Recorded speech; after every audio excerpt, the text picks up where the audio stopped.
দর্শক আমন্ত্রণ, শুভেচ্ছা আপনাদেরকে। আপনারা নিশ্চয়ই জানেন চ্যানেল 24-এর সাপ্তাহিক এই আয়োজন প্রসঙ্গ চট্টগ্রাম। আজ আমরা পা দিলাম 400তম পর্বে। এই বিশেষ দিনে আমরা আপনাদেরকে অনেক অনেক শুভেচ্ছা এবং কৃতজ্ঞতা জানাচ্ছি। দর্শক, প্রসঙ্গ চট্টগ্রামের আজকের এই পর্বে আমরা আলোচনা করতে চাই চাকসু নির্বাচন নিয়ে। আপনারা জানেন যে এখন চাকসু নির্বাচন আয়োজনের সব প্রস্তুতি চলছে। আগামী 12ই অক্টোবর এই নির্বাচন অনুষ্ঠিত হবে। এই নির্বাচন নিয়ে আজ আমরা আমাদের এই অনুষ্ঠানে আলোচনা করতে চাই। প্রস্তুতি বা সার্বিক বিষয় নিয়ে আমরা আলোচনা করব। আমাদের সঙ্গে চট্টগ্রাম বিশ্ববিদ্যালয় থেকে যুক্ত হবেন চাকসু নির্বাচনের প্রধান নির্বাচন কমিশনার অধ্যাপক ডক্টর মনিরুদ্দিন। আপনি নিশ্চয়ই আমাকে শুনতে পাচ্ছেন। আমি স্টুডিও থেকে বলছিলাম, কামাল পারভেজ। আপনি নিশ্চয়ই শুনতে পাচ্ছেন। আমরা ইতিমধ্যে ডাকসু নির্বাচন দেখেছি বা জাকসু শেষ হলো, এই মুহূর্তে সেখানে ফলাফল ঘোষণা হচ্ছে। এখন চাকসু নির্বাচন যেহেতু সমাগত, সামনে নির্বাচন হবে, আপনি প্রধান নির্বাচন কমিশনারের দায়িত্বে রয়েছেন। আপনার কাছে একটু জানতে চাই যে আসলে আপনাদের প্রস্তুতিটা কেমন?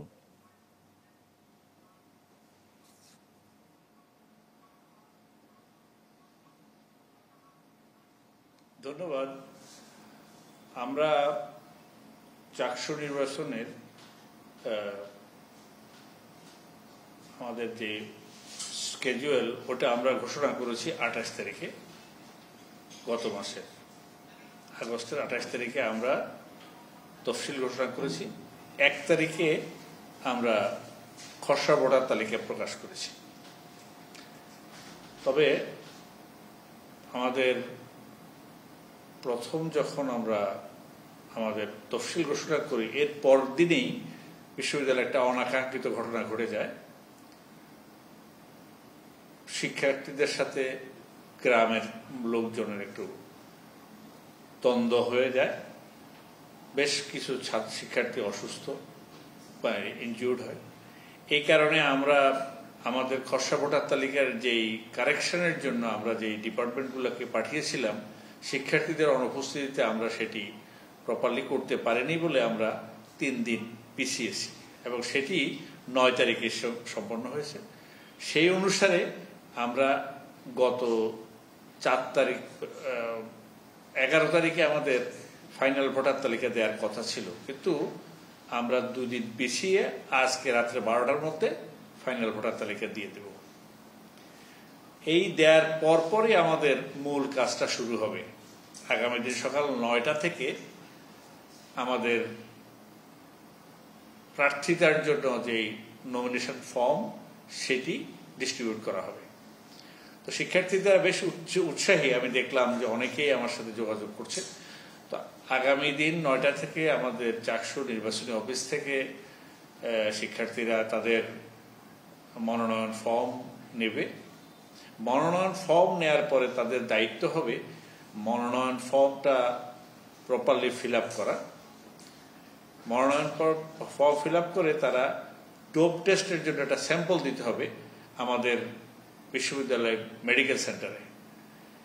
ওই ডোপ টেস্টের স্যাম্পল দেওয়ার পরে সেখান থেকে যে রিসিপ্টটা দিবে, সেই রিসিপ্ট সহকারে মনোনয়নপত্র জমা দিতে যা লাগে তার মধ্যে প্রধানতম লাগবে তার প্রস্তাবক, সমর্থক এবং প্রার্থীর ছবি লাগবে একটা, তাদের আইডি এবং একটা ডিক্লারেশন। সেটি কিন্তু মনোনয়ন ফর্মের মধ্যে সব বলা আছে। সুতরাং আমার মনে হয় যে শিক্ষার্থীরা যেহেতু এই যুগের শিক্ষার্থী, তারা এটা ভালোভাবে পারবে। এবং একটা সাবধানতার জন্য আমি শিক্ষার্থীদের একটু রিকোয়েস্ট করব, সেটি হলো মনোনয়ন ফর্মের মধ্যে যেন কাটাছেঁড়া না হয়। তারা যেন একটা যদি ফটোকপি করে রাফ একটা করে এরপরে ফাইনাল করলে এটি হবে তাদের জন্য খুব ওয়াইজ সিদ্ধান্ত। আর মনোনয়ন ফর্ম আমরা আগামীকাল 14 তারিখ ডিস্ট্রিবিউশন শুরু করব। 14, 15, 16 3 দিন আমরা মনোনয়নপত্র প্রদান করব। আর 15, 16, 17 আমরা মনোনয়নপত্র পূরণ করার পরে আমরা এটা গ্রহণ করব। সুতরাং 17 তারিখ বিকেল পর্যন্ত, অফিস টাইম পর্যন্ত আমাদের মনোনয়নপত্র গ্রহণ করা হবে। মনোনয়নপত্র গ্রহণ করার পরদিনই আমরা বাছাইতে বসবো। বাছাই করা মানে কি, আসলে মনোনয়নপত্রে যে সমস্ত প্রিকন্ডিশনসগুলো, যে সমস্ত ইনফরমেশন চাওয়া হয় সেগুলো প্রপারলি আছে বললে তাহলে আমরা সেটাকে বৈধ ঘোষণা করব। এবং আমাদের আর একটা অপশন থেকে যাবে, সেটি হলো ডোপ টেস্টের রেজাল্ট। তো ডোপ টেস্টের রেজাল্ট যখন আমরা পাবো, সেটি আমাদের সাথে আমরা শিক্ষার্থীদের সম্মানের সাথে তাদের প্রাইভেসিকে এনশিওর করার জন্য আমরা বলেছি যে আমাদের চিফ মেডিকেল অফিসার সেই ডোপ টেস্টের ফলাফল সিল্ড খামে আমাকে। অধ্যাপক মনিরুদ্দিন, আমি আপনার কাছে একটা বিষয় জানতে চাচ্ছি যে আপনি বলছিলেন যে শিডিউলের কথা বলছিলেন, সার্বিক আমরা সেটা জানলাম। আমরা একটা দেখলাম যে কয়েকদিন আগে আপনারা আচরণবিধি প্রকাশ করেছেন, সেখানে এই যে আপনি ডোপ টেস্টের কথা বলেছেন, কিন্তু এই আচরণবিধি নিয়ে ছাত্র সংগঠনগুলো বা শিক্ষার্থীদের সাথে একটা বৈঠকে আমরা দেখলাম যে কেউ কেউ কোনো সংগঠন বিভিন্ন বিধি নিয়ে তাদের কিছু কিছু আপত্তির কথাও জানিয়েছিলেন। এই আচরণবিধি নিয়ে যে আপত্তির যে জায়গাগুলো, এগুলো আসলে কতটুকু আপনারা মিনিমাইজ করতে পেরেছেন?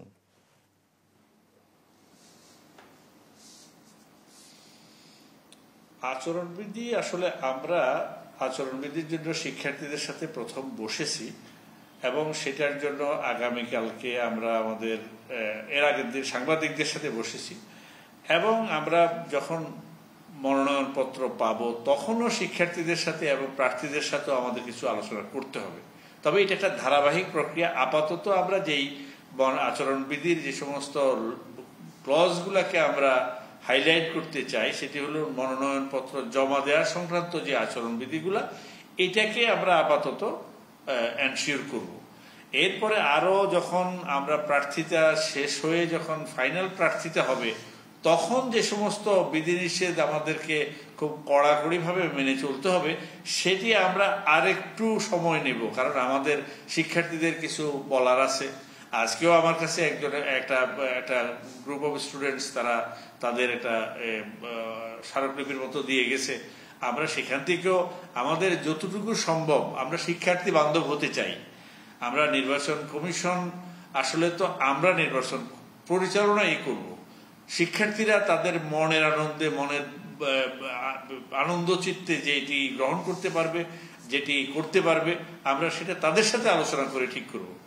এবং ওদিন যে কথাটা আপনি যেটা বললেন সঠিক বলছেন, যেটা আমরা আসলে আমাদের 2টার পরে আরেকটা মিটিং ছিল, শিডিউল মিটিং। আমরা মনে করছিলাম যে ঘন্টার 2 তাদের সাথে 12টা থেকে 2টা পর্যন্ত শিক্ষার্থীদের সাথে কথা বলে আমরা আমাদের ওই মিটিংয়ে যাব। এই জন্য শেষ দিকে একটু আমাদের একটু সময়ের সীমাবদ্ধতার কারণে আমরা একটু সময় সীমাবদ্ধতা করে দিয়েছিলাম। এটি হয়তো তাদের কাছে পছন্দ হয় নাই, এই জন্য আপত্তি করেছে। কিন্তু কেউ তারাও যারা আপত্তি করেছে তাদেরও অনেক বক্তব্য আমাদের কাছে রেকর্ডের আছে, তারাও কথা বলেছে। সুতরাং এটা আসলে শিক্ষার্থীরা, আমরা অভিভাবক, আমাদের কাছেও তাদের আবদার থাকবেই, বারে বারে থাকবে। এবং এই আবদারটাই আমার কাছে পজিটিভ, যে তারা আমাদের কাছে বলতে চাইবে, আমরা শুনতে চাইবো, এটাই স্বাভাবিক। এবং যতবার চাইবে ততবারই আমরা বলবো। তাদের সাথে বসতে আমার তো ভালোই লাগে, কারণ সারা জীবন এদের সাথেই তো ছিলাম, এখনো আছি, সামনের দিকে যতদিন বেঁচে থাকবো আমার এই শিক্ষার্থীদের নিয়েই তো থাকবো। তো এরা কথা বললে আমাদের খারাপ লাগে না, কিন্তু সেই কথাটা হয়তো ওদের সব শুনতে পারিনি, আবার শুনবো, অসুবিধা তো নেই। আর ওদের আমি বলেও রাখছি যে যদি আরো কোনো কথা থাকে তারা লিখিতভাবে আমাদের কাছে দিতে পারে, যে কোনো সময় আমাদের দরজা ওপেন আছে।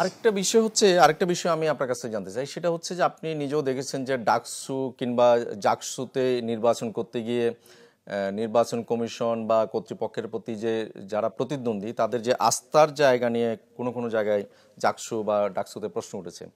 এই আস্থার সংকট যাতে না হয় প্রার্থীদের ক্ষেত্রে আপনাদের উপর, সেটার জন্য আপনারা আসলে কি করছেন?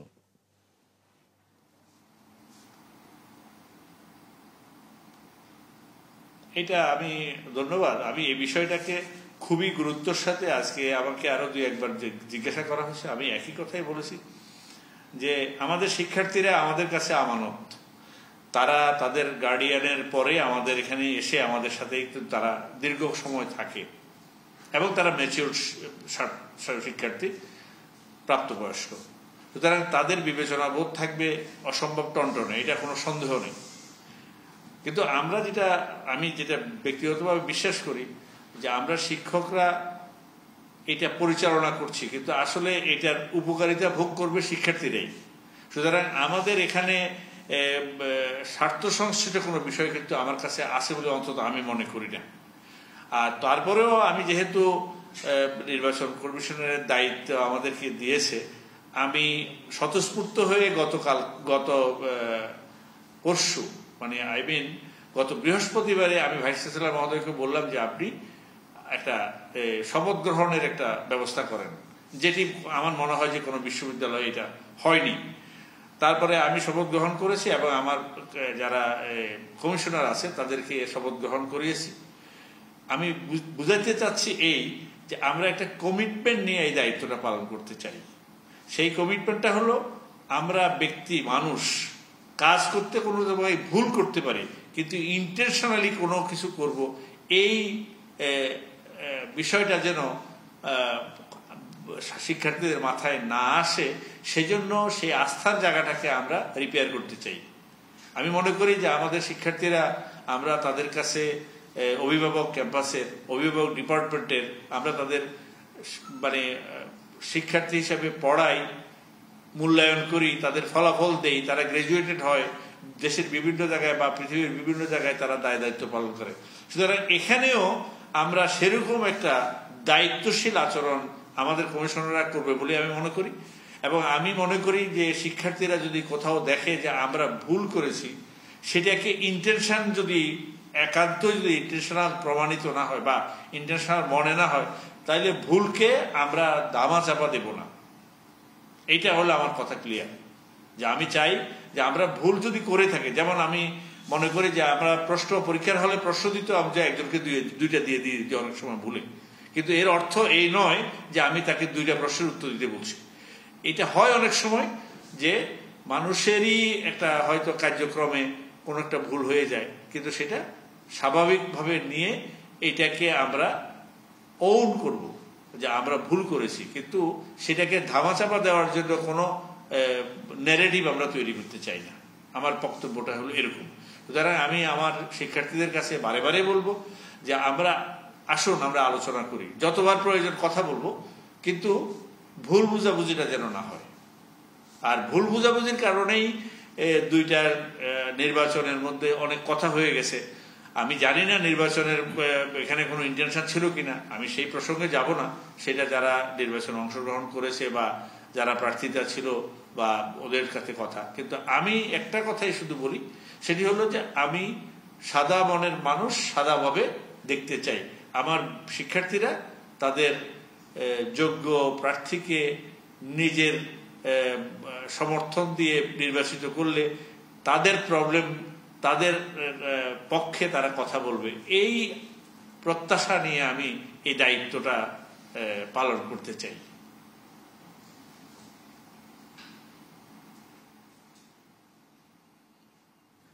নিশ্চয়ই অধ্যাপক মনিরুদ্দিন, আপনি আমাদের সঙ্গে থাকুন। আপনার সঙ্গে আমরা আরো বিস্তারিত কথা বলবো। আমরা ছোট্ট একটা বিরতি নিব। দর্শক, ছোট্ট একটা বিরতিতে যাচ্ছি, ফিরবো একটু পর, সঙ্গেই থাকুন। দর্শক, আবারও আমন্ত্রণ ডায়মন্ড সিমেন্ট প্রসঙ্গ চট্টগ্রামে। আমরা আলোচনা করছিলাম চট্টগ্রাম বিশ্ববিদ্যালয় কেন্দ্রীয় ছাত্র সংসদ চাকসুর নির্বাচন নিয়ে। দর্শক, আমাদের সঙ্গে চট্টগ্রাম বিশ্ববিদ্যালয় থেকে যুক্ত রয়েছেন চাকসু নির্বাচনের প্রধান নির্বাচন কমিশনার অধ্যাপক ডক্টর মনিরুদ্দিন। অধ্যাপক ডক্টর মনিরুদ্দিন, আপনার কাছে আমরা আবারও যেতে চাই। আপনি নিশ্চয়ই জানেন এবং আমরা যতটুকু জানি যে আপনার এই কমিশনের বেশ কয়েকজন ডাকসু এবং জাকসু নির্বাচনে সম্ভবত পর্যবেক্ষণ করেছে যে সেখানে কি ধরনের ত্রুটি হয় বা কিভাবে হয়, সার্বিক পরিবেশ দেখা। এই দুইটা নির্বাচন থেকে আসলে আপনারা কি ধরনের আসলে বিষয়গুলো দেখলেন বা কেমন পর্যবেক্ষণ করলেন, যেটা আপনারা আপনাদের এই নির্বাচনে আপনারা ইমপ্লিমেন্ট করতে চান?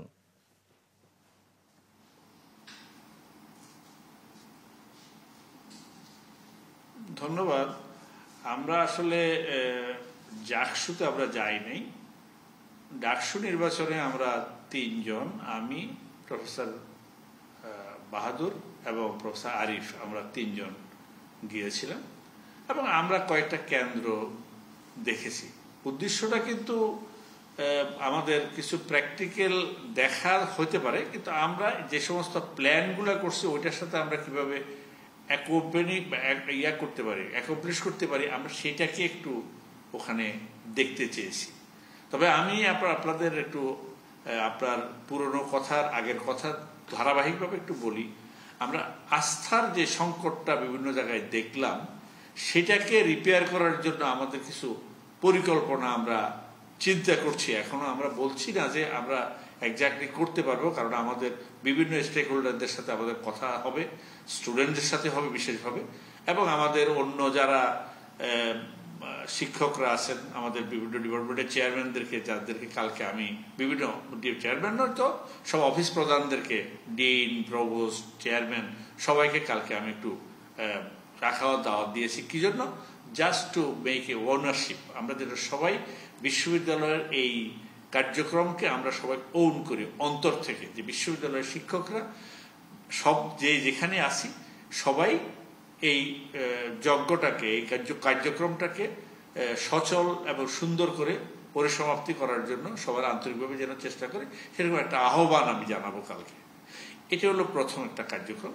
দ্বিতীয় আমরা কার্যক্রম করছি যে আমরা যেটি বিভিন্ন জায়গাতে আলোচনা হয়েছে, ভিতরে যে সমস্ত ভুলভ্রান্তি হয়েছে, কারণ আমরা এত প্রার্থীদেরকে হলে বা ভোট কেন্দ্রে অ্যালাউ করতে পারবো না। সুতরাং প্রার্থীরা এত অরিড থাকে, সমর্থকরা অরিড থাকে। তো আমরা চাচ্ছি যে ডে লং শুধুমাত্র বুথ ছাড়া বাকি জায়গাটা আমরা যেন ডিসপ্লেতে রাখতে পারি, যাতে করে বাইরে থেকে সবাই দেখে ভিতরে কি হচ্ছে। এটা যদি আমরা করি তাহলে তাদের এই কনফিউশনের জায়গাটা কিন্তু ইজ হয়ে যাবে। তারপরে আসতেছে যেমন ডাকসুতে দেখলাম ওরা কভার্ড ভোটের বাক্স করেছে। আমরা চাচ্ছি, চেষ্টা করব যদি সেভাবে করতে নাও পারি বা করতে চাই, হয়তো অত হার্ড হবে না, কিন্তু প্লাস্টিকের যদি আমরা ট্রান্সপারেন্ট করতে পারি তাহলে হয়তো সেটা এই আরেকটা সন্দেহের জায়গাটা বা আস্থার জায়গাটা রিপেয়ার হবে। তারপর হলো ভোট গণনা। গণনার ব্যাপারেও আমরা কিছু বিষয় দেখলাম যে ঢাকা ইউনিভার্সিটিতে ওরা করছে কি, যে 5টা ব্যালট পেপার ছিল, 5টা ব্যালট পেপার একসাথে একটা বক্সে ফেলছে। তো আমরা যদি সেটা না করি, যে আমরা 5টা আলাদা বক্স করি, তাহলে আমাদের সর্টিং এর সময়টা কমে যায়।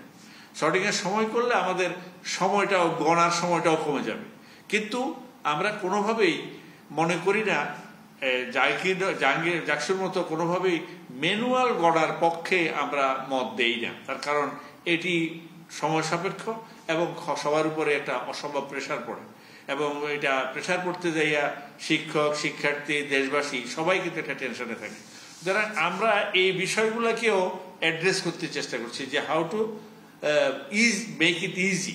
আমরা যত সম্ভব সহজ প্রক্রিয়াগুলোকে নিয়ে আস্থার সাথে আমাদের দায়িত্বটা পালন করতে চাই।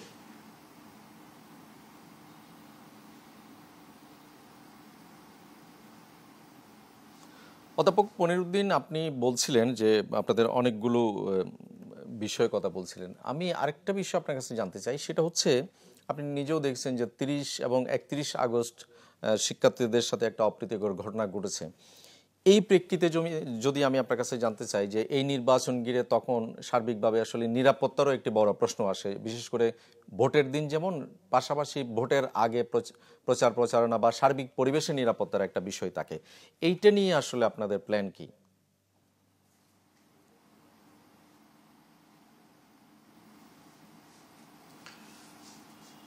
ধন্যবাদ। আসলে এটা খুবই আনওয়ান্টেড, অনাকাঙ্ক্ষিত একটা ঘটনা ঘটে গেছে শিক্ষার্থীদের সাথে, আমাদের প্রতিবেশী গ্রামবাসীদের সাথে। কিন্তু বাস্তবতা কি, আমরা বিশ্ববিদ্যালয়কেও সরাতে পারবো না, প্রতিবেশীকেও সরাতে পারবো না। সুতরাং তাদের সাথে বিশ্ববিদ্যালয় প্রশাসন যে প্রক্রিয়ায় এখন অ্যাকোমোডেট করছে, কারণ আমাদের বহু শিক্ষার্থী প্রাইভেট বাড়িগুলোতে ভাড়া থাকে, আমরা তো তাদের নিরাপত্তার কথা অবশ্যই ভাবব, এবং তাদের যে ক্ষতি হয়েছে সেটার ব্যাপারে বিশ্ববিদ্যালয় প্রপার অ্যাকশন নেক, প্রপার কার্যক্রম গ্রহণ করুক, আমরা আন্তরিকভাবে চাই। কিন্তু দেখুন, আমরা এরকম টুকটাক সমস্যা বিশ্ববিদ্যালয়ে আমাদের এর আগেও ছিল, কিন্তু এইবার একটা অনেক বেশি হয়ে গেছে। আমাদের কয়েকটা ছাত্র বেশ দীর্ঘ সময় হাসপাতালে ছিল এবং অনেক শিক্ষার্থী প্রাথমিক চিকিৎসা নিয়েছে বা একটু সিরিয়াস ইনজিওর্ড হয়েছে, এমনকি আমাদের শিক্ষকরা ওটাতে আক্রান্ত হয়েছে। কিন্তু এরপরেও আমাদের কার্যক্রম তো থেমে থাকবে না। আমরা তো পরীক্ষা নিচ্ছি, আমরা তো ক্লাস দিচ্ছি। শিক্ষার্থীদের একটা ভবিষ্যতের বিষয় আছে, তাদের টাইম স্প্যানের ব্যাপার আছে, সেশন জমার ব্যাপার আছে। এগুলা সবকিছু বিবেচনায় আমার মনে হয় যে আমরা পর্যাপ্ত আইন শৃঙ্খলা বাহিনীর সহযোগিতায় হয়তো এটাকে ক্যারি অন করতে পারবো বলে আমার বিশ্বাস। আমার মনে হয় না যে এই মুহূর্তে সেরকম কিছু বিরাজ করছে।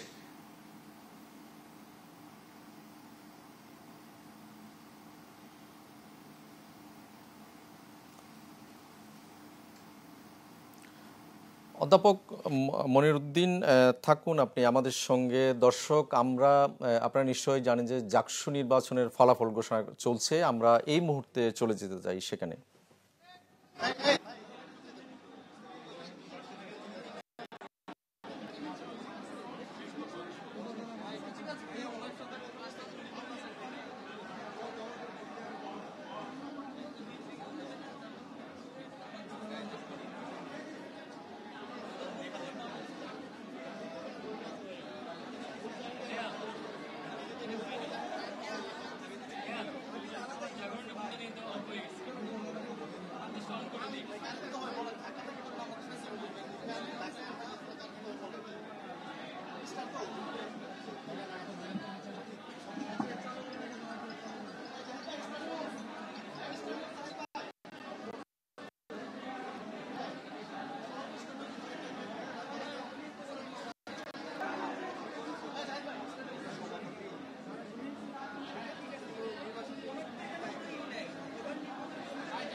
সুপ্রিয় শিক্ষার্থীবৃন্দ, স্যারেরা তো আমাদের প্রোগ্রাম শুরু হওয়ার আগে এখানে ছিলেন। এই মুহূর্তে স্যারেরা এই বিল্ডিং এ নেই।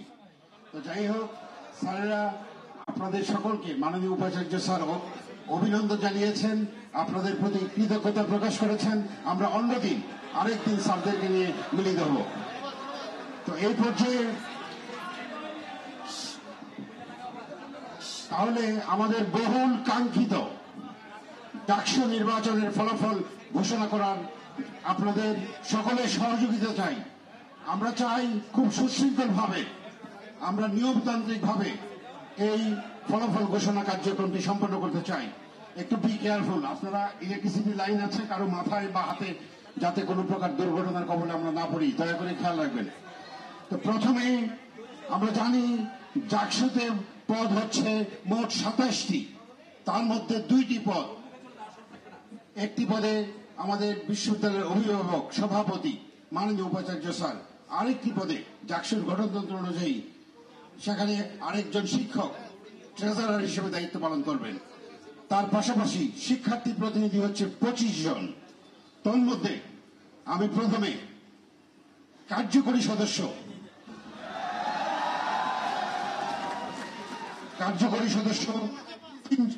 6 জন, সেই 6 জনের নাম আজকে সভাপতি স্যারের অনুমতি নিয়ে ঘোষণা করছি।